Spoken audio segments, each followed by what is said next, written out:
Assalamualaikum warahmatullahi wabarakatuh. Perkenalkan kami dari kelompok 10 yang beranggotakan 3 orang.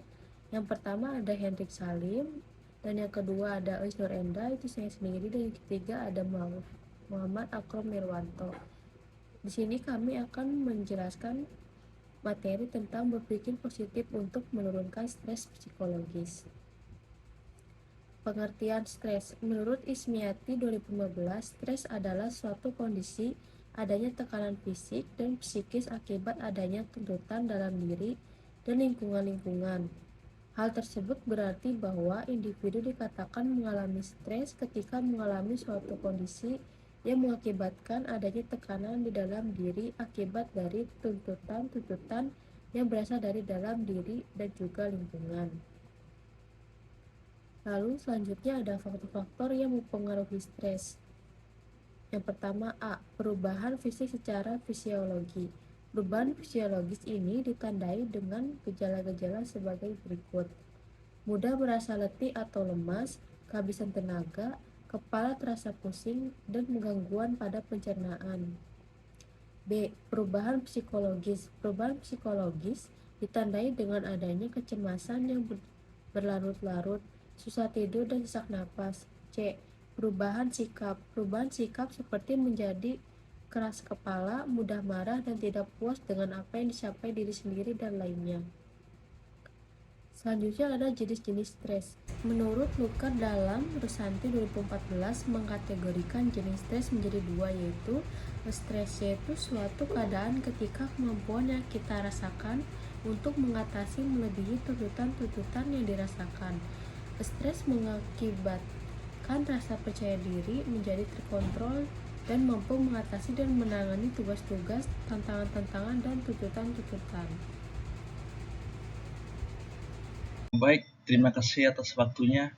Saya akan melanjutkan presentasi dari Mbak Uwis dengan saya, Hendrik Salim. Baik, kita lanjut ke materi ya. Nah, yang kedua di sini ada distress, yaitu suatu keadaan ketika menghadapi jumlah tuntutan yang semakin meningkat atau memandang tuntutan-tuntutan yang memandang kita sebagai sesuatu yang sulit atau mengancam. Distress juga dapat muncul karena terlalu sedikitnya tuntutan yang merasa seseorang yang menyebabkan kebosanan dan frustasi.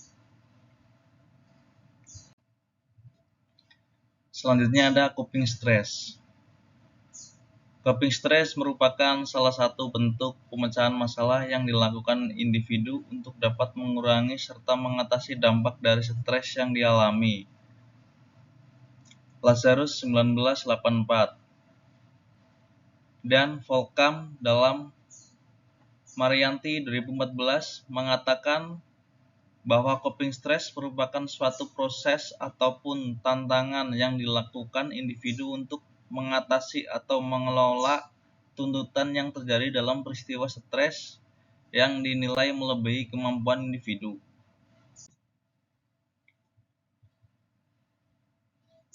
Nah, selanjutnya ada bentuk-bentuk coping stress. Yang pertama ada problem focus. Coping merupakan bentuk coping stress yang berpusat pada pemecahan masalah, meliputi usaha-usaha untuk mengatur atau merubah kondisi objektif sumber kecemasan. Yang kedua ada emotional focus. Coping merupakan usaha untuk mengurangi atau mengatur emosi dengan cara menghindari berhadapan langsung dengan sumber stres. Slide selanjutnya akan disampaikan oleh Saudara Akrom. Silahkan, waktu dan tempat dipersilahkan. Oke, terima kasih materi yang telah disampaikan oleh Saudara Hendrik. Saya akan melanjutkan faktor yang mempengaruhi strategi coping. Faktor-faktor yang mempengaruhi pemilihan strategi coping yaitu 1. Optimisme, yaitu harapan bahwa akan terjadi hasil baik pada diri daripada hal buruk. Yang kedua, personal control, yaitu perasaan bahwa orang dapat membuat keputusan dan tindakan efektif untuk mendapatkan hasil yang diharapkan, serta menghindari yang tidak diharapkan. Yang ketiga, interpretasi positif terhadap diri sendiri serta self esteem yang tinggi. Yang keempat, social support, persepsi atau pengalaman yang dicintai atau diperhatikan oleh orang lain serta perasaan berharga dan bernilai bagi orang lain. Pengertian berpikir positif menurut Libert 2004 menyimpulkan bahwa berpikir positif mempunyai peran dapat membuat individu menerima situasi yang tengah dihadapi secara lebih positif. Yang terakhir ada aspek-aspek berpikir positif. 1. Kepuasan hidup, yaitu bagaimana individu merasakan kepuasan akan hidupnya. Yang kedua, harga diri. Harga diri mengarah pada perasaan yakin akan kualitas diri dan menerima karakteristik pribadinya. Yang ketiga, ada optimisme, yaitu menunjuk pada kemampuan melihat adanya harapan kesuksesan akan masa depannya. Oke, terima kasih. Saya kembalikan ke Mbak Wis. Demikian presentasi dari kelompok kami. Kurang lebihnya mohon dimaafkan. Wassalamualaikum warahmatullahi wabarakatuh.